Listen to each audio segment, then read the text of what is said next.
आप देख रहे सिटी पोस्ट लाइव। मैं हूँ रिया रजक। पटना में सेक्स रैकेट का विरोध करने वाली जो बंटी की जो हत्या हुई है, उनके हत्या के 7 दिन बाद पुलिस बड़े एक्शन में दिखी। सिटी पोस्ट लाइव ने खुलासा किया था कि किस तरह से पटना जंक्शन के आसपास पुलिस की मौजूदगी के बावजूद सेक्स वर्कर्स खुलेआम ग्राहकों से सौदा कर रही हैं और रेट तक बता रही हैं। जी हां, इस खबर के बाद सेंट्रल एसपी ममता कल्याणी के नेतृत्व में 1 दर्जन से अधिक थानों की पुलिस और एंटी ह्यूमन ट्रैफिकिंग यूनिट की टीम ने रेड मारी है। और क्या है ये पूरा मामला, इस पर विस्तार से बातचीत करने के लिए हमारे सहयोगी रवि सर मौजूद है। सर बताइए कि छापेमारी क्यों हुई और क्या क्या हाथ लगा।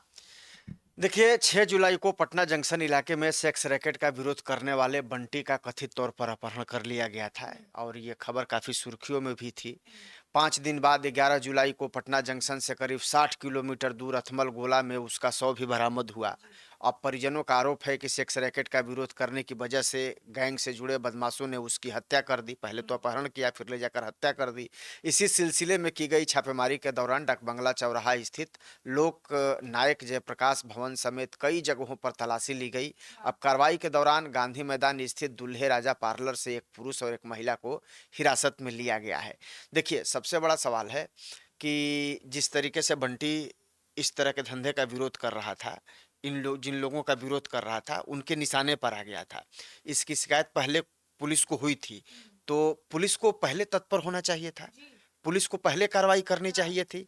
हालांकि अब जब बंटी की हत्या हो गई उसके बाद पुलिस अब एक्शन में दिख रही है और एक्शन में दिखने के बाद आपने देखा होगा कि कई जगहों पर एक साथ सेंट्रल एसपी के नेतृत्व में छापेमारी हुई है। कई थानेदार भी उसमें रेड में शामिल थे। भारी संख्या में पुलिस वालों को लगाया गया था। सिटी पोस्ट लाइव ने तो इसका खुलासा किया था कि भाई देखिए, बंटी विरोध कर रहा था, उसका अपहरण कर लिया गया, उसकी हत्या हो गई। उसके बाद भी जंक्शन के आसपास वही नज़ारा है, खुलेआम सेक्स वर्कर्स घूम रही हैं, अपना रेट बता रही हैं, ग्राहक सेट कर रही हैं और सब कुछ पुलिस के नाक के नीचे हो रहा है। तो सिटी पोस्ट तो उस दिन से ही इस तरह की मामले को लेकर के आवाज़ उठाता रहा है और जब ये बात जहन में आई है, संज्ञान में आई है, तो अब देखिए एसपी के नेतृत्व में ये इतनी बड़ी छापेमारी हुई है। तो छापेमारी के बाद पुलिस ने क्या क्या कहा, क्या क्या पता चला उन्हें। देखिए, दानापुर 2 के एसडीपीओ अमरेंद्र कुमार झा के अनुसार कोतवाली थाना क्षेत्र में डाकबंगला चौराहे से सटे लोक नायक जयप्रकाश भवन है, महाराजा कामेश्वर कॉम्प्लेक्स और दूल्हे राजा पार्लर में पुलिस ने रेड की है। पटना जंक्शन से सटे दूध मार्केट इलाके में भी कार्रवाई की गई है। इसके अलावा जक्कनपुर थाना क्षेत्र के करविगहिया और पुराना बस स्टैंड के आसपास स्थित कई होटल और लॉज की भी तलाशी ली गई है। शहरी इलाकों के साथ साथ पुलिस ने मनेर के भी कुछ स्थानों में छापेमारी कर संदिग्ध गतिविधियों की जांच की है। अब एसडीपीओ के मुताबिक छापेमारी के दौरान एक होटल के कमरे से 12 कंडोम और कई आपत्तिजनक सामग्री बरामद की गई है। मामले में एक महिला समेत 3 लोगों को गिरफ्तार भी किया गया है। ठीक है, अच्छी बात है। अब पुलिस एक्शन में आई है, पुलिस कार्रवाई कर रही है। इससे इस तरह के गलत काम करने वालों के बीच में थोड़ा भय जरूर कायम होगा। लेकिन सबसे बड़ा सवाल तो ये होता है ना कि भाई घटना घटने के बाद ही पुलिस की नींद क्यों खुलती है। जब बंटी इस तरह की चीज़ों का विरोध कर रहा था, उसने पहले ही ये आशंका जताई थी कि भाई देखिए इस तरह के यहाँ कारनामे चल रहे हैं, पुलिस को एक्शन लेना चाहिए। वो ऐसे गिरोह के लोगों के निशाने पर था। अगर पुलिस पहले ही एक्शन ले ली, पुलिस साथ दे देती तो आज वो नहीं जाते। बिल्कुल, अगर पुलिस पहले ही एक्शन ले लेती तो कम से कम उस युवक की जान तो बच गई होती। लेकिन खैर, देर से ही सही, लेकिन पुलिस को तो नींद खुली है, अब कार्रवाई तो दिख रही है। मतलब ऐसा लग रहा है कि पुलिस को ज्यादा कुछ हाथ नहीं लगा है अभी तक। देखिए, पटना में जिस स्तर पर सेक्स रैकेट चल रहा है, विरोध करने पर हत्या तक हो जा रही है। आप समझिए कितना दुर्भाग्य है। इस छापेमारी में कुछ खास हाथ तो नहीं लगा है, लेकिन सूत्रों के अनुसार इस छापेमारी की भनक पहले ही लग गई थी। अब देखिए, इस तरह के जो गलत धंधे करने वाले लोग होते हैं ना, वो क्या उनका नेटवर्क नहीं है, ऐसे ही उनका धंधा चल रहा है। कितने पुलिस वाले उनके सेटिंग में होंगे। कोई बड़े लोगों का आशीर्वाद रहता है तभी धंधा आगे चल। वो ठीक है, लेकिन वो पुलिस वाले भी रहते हैं, उनको भी इस बात की जानकारी रहती है। तो जाहिर तौर पर किसी न किसी ने सूचना दे दी होगी, भनक लग गई होगी, तभी तो इतने बड़े पैमाने पर रेड हुई, बड़े पैमाने पर। और पुलिस के हाथ तो बहुत कुछ तो लगा नहीं, बस एक ये दिखाने के लिए कि नहीं भाई हमने कार्रवाई की है। जब इस मामले को लेकर के हाय तौबा मचा है तो पुलिस कार्रवाई कर रही है, पुलिस चुप नहीं बैठी हुई है, तो ये दिखाने भर की है। देखिए, अगर किसी को रेड की भनक नहीं लगती तो दर्जनों लड़कियां पटना जंक्शन के आसपास से होटलों में मिल जाती। पुलिस लाख सफाई दे, पटना जंक्शन पर खुलेआम सेक्स रैकेट चल रहा है। वहां तैनात पुलिस कर्मियों के सामने ही लड़कियां ग्राहकों को फंसा रही हैं।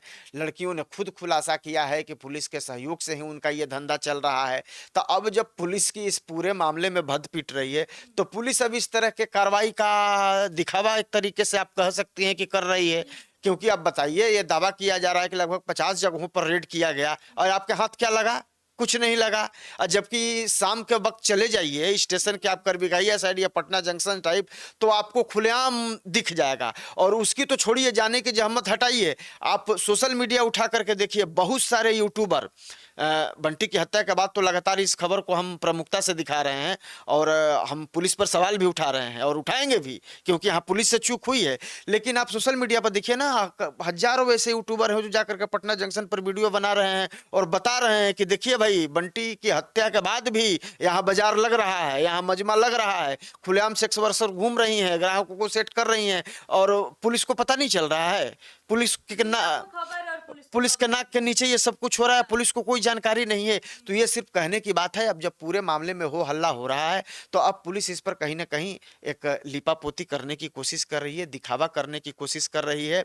और अब ये देखना होगा कि पुलिस को तो मैं कहूंगा कि आंख खोलना चाहिए और इस तरह के, आँख तो खुली है पर आंख बंद करके बैठे हो। हाँ, इसीलिए कहना कि आंख खोलना चाहिए और खुले भी रखना चाहिए और इस तरह के चीजों के खिलाफ लगातार अभियान चलाना चाहिए। मैं तो कहता हूं कि जहां जहां पुलिस को इस तरह के सस्पिशियस चीजें होती हैं वहां पुलिस को बजाबता पुलिस की ड्यूटी लगानी चाहिए और वहां निगरानी करनी चाहिए, मॉनिटरिंग करनी चाहिए कि कौन सी गतिविधियां हो रही हैं, और तभी ये संभव हो पाएगा। और पुलिस के जो आला अफसर है ना, उनको भी इस मामले में कार्रवाई करने की जरूरत है। क्योंकि देखिए, अगर इस तरह से घटनाएं घटेंगी, सही गलत चीज का विरोध करने वाले ही अगर निशाने पर आ जाएंगे, जैसे बंटी आ गया, तो सच बोलने से ही डरे। तो बिल्कुल पुलिस, आखिर पुलिस पर भरोसा करेगा कौन? ये सवाल सिर्फ एक बंटी की हत्या का नहीं है, ये सवाल पुलिस के साख का भी है। अब पुलिस को ये सोचना है कि पुलिस को अपनी प्रतिष्ठा कैसे बचानी है, पुलिस को अपना साख कैसे बचाना है। क्योंकि जब इस तरह की घटनाएं होती हैं तो कहीं ना कहीं पुलिस के जो साख है ना, उस पर भी एक भद्दा दाग लगता है। तो जैसा कि आप सुन रहे थे, पटना में सेक्स रैकेट के खिलाफ पुलिस ने यह कार्रवाई सवालों के घेरे में भी है, क्योंकि इतना जो ये बड़ा नेटवर्क है, इसके बीच अब सिर्फ कुछ गलतफहमियां ही जो थी वो अब सब खत्म हो चुकी है। बंटी की हत्या के बाद जो भी सवाल उठ रहे थे, जवाब अब तभी मिलेगा जब पुलिस इस पूरे गिरोह की जड़ तक पहुंच करके ठोस कार्रवाई करेगी। तो फिलहाल इस खबर में इतना ही। आपकी क्या राय है हमें कमेंट बॉक्स में जरूर बताइएगा। देखते रहिए सिटी पोस्ट लाइव। तब तक के लिए धन्यवाद।